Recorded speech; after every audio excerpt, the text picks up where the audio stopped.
Harvey Weinstein, film producer, rich man.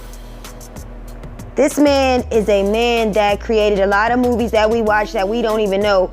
It's that image of Miramax Film Productions that we see across our screen in the beginning of most of the movies that we have watched throughout our lives. But he is in trouble because there's 90 plus women who say that this man raped them.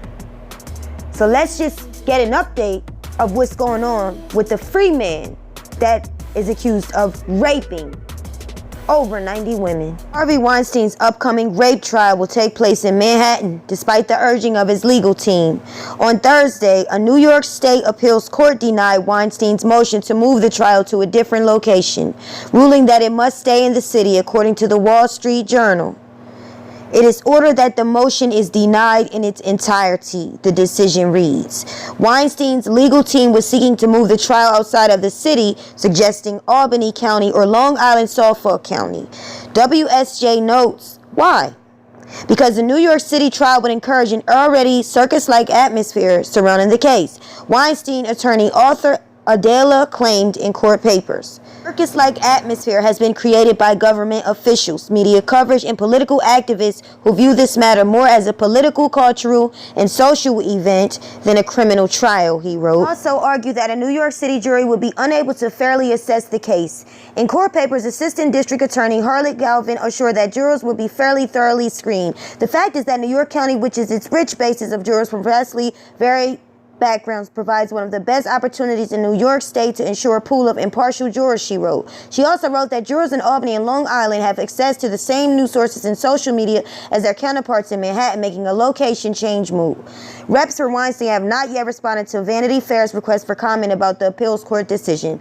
It's no surprise that Weinstein's request was denied. Judge James Burke, who has presided over the case since it began May 2018, highly scolded Weinstein's legal team during the August 26 hearing over attempts to push the start date, saying that the trial will happen next year. It was originally scheduled to begin on September 9th, but was later pushed to January 6, 2020.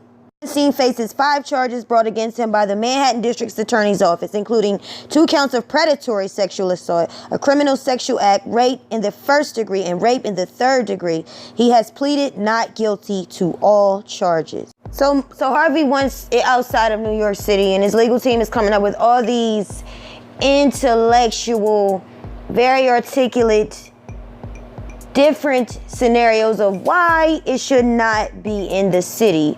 They don't want it to look circus-like. Basically, they don't want the public to basically defame Harvey. Harvey is rich. Harvey is a Caucasian. And he has the privilege, you know, and this is no insult, it is what it is. So let's just get a little quick background of who Harvey Weinstein is, because I don't really know who he is. All I know is I like the movies that he has.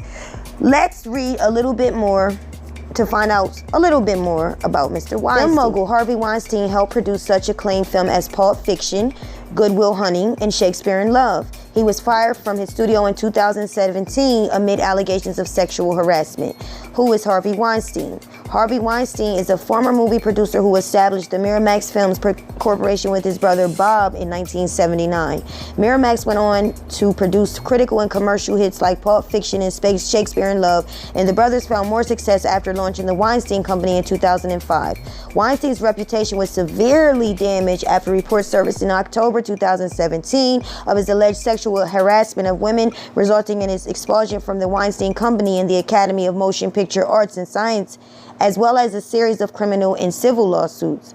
Formative years. Harvey Weinstein was born on March 19, 1952 in Queens, New York, the older son of Max and Marion Weinstein. Harvey and his brother Bob developed their business sense from Max, a diamond cutter, along with the love of the movie shaped through Saturday afternoons together at the theater. After graduating from the State University of New York at Buffalo in 1973, Weinstein remained in the area to launch a concert promotion business. He purchased a theater in downtown Buffalo where he began airing concert films.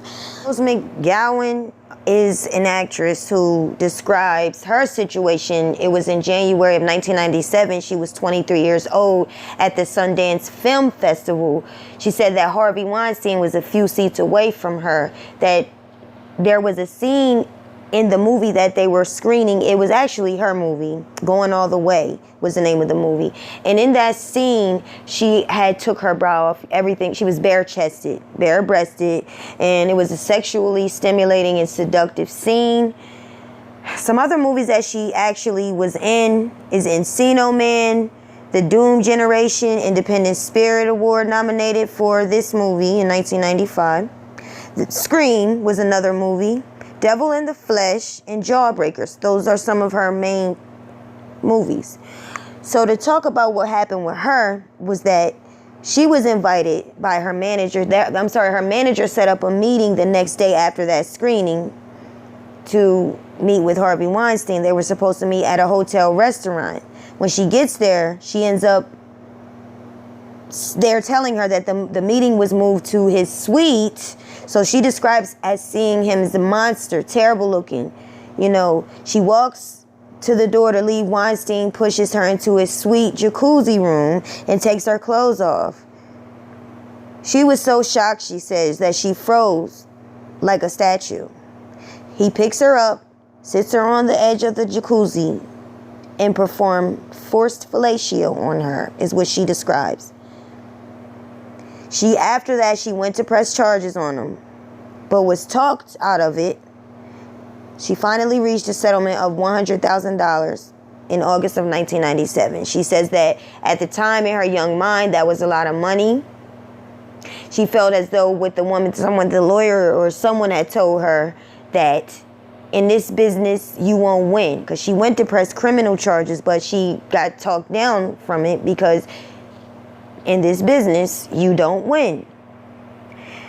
A lot of the women in this situation were they were led on to thinking that they were going to have a business meeting. This man would lure them into a private room and proceed to have his way with them. The next woman that this affected is going to be a woman named Melissa Thompson.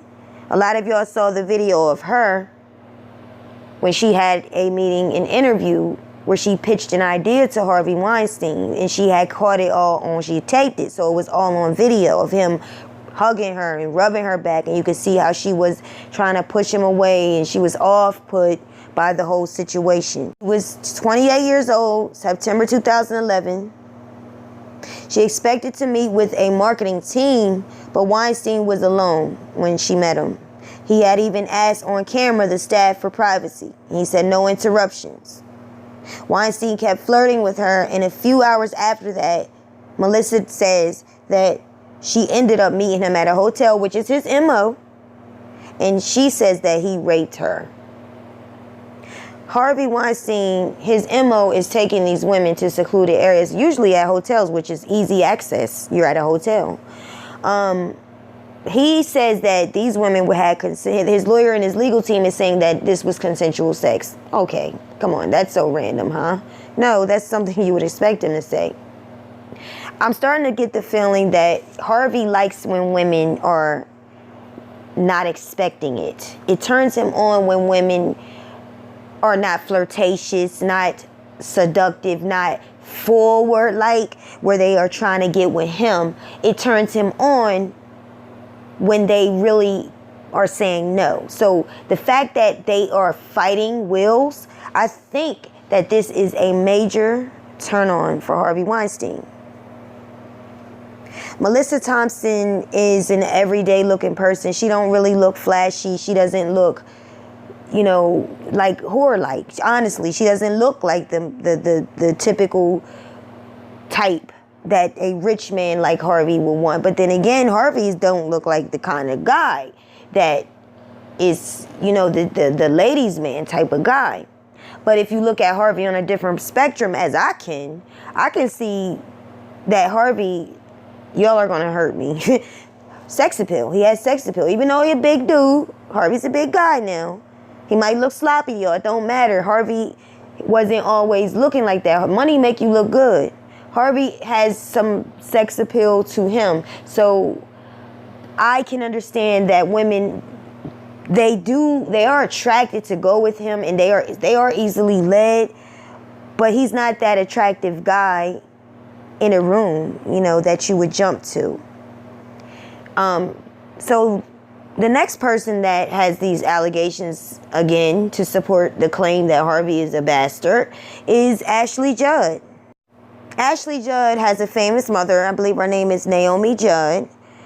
She also played in movies like Ruby in Paradise, Kiss the Girls, Double Jeopardy, Where the Heart Is. Quite a few movies. She had some shows. She had, some shows missing.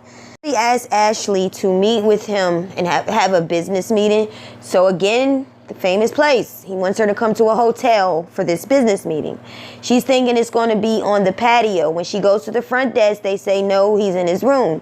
Ashley's not thrilled about it, but she goes. When she gets to the room, Harvey asks he says to her, you look like you tired. Can I give you a massage? She's saying no. He's saying, well, can you give me a massage? She's saying, hell no. She's still saying no. And he was just pushing the idea, can I rub you? Can I touch you? And she just didn't want to do it. So he ended up steering her into like a hallway. She said she could see a bathroom, but she did not see a way out in the direction she was. She was near his closet. He had asked her to help him pick out a suit. Apparently, Harvey ain't got no game. He just tried to get down to the business. He just looked like a pervert. He just sound like a pervert.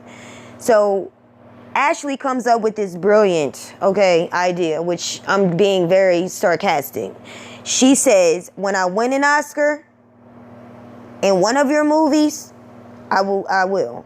And so after that, she says she fled.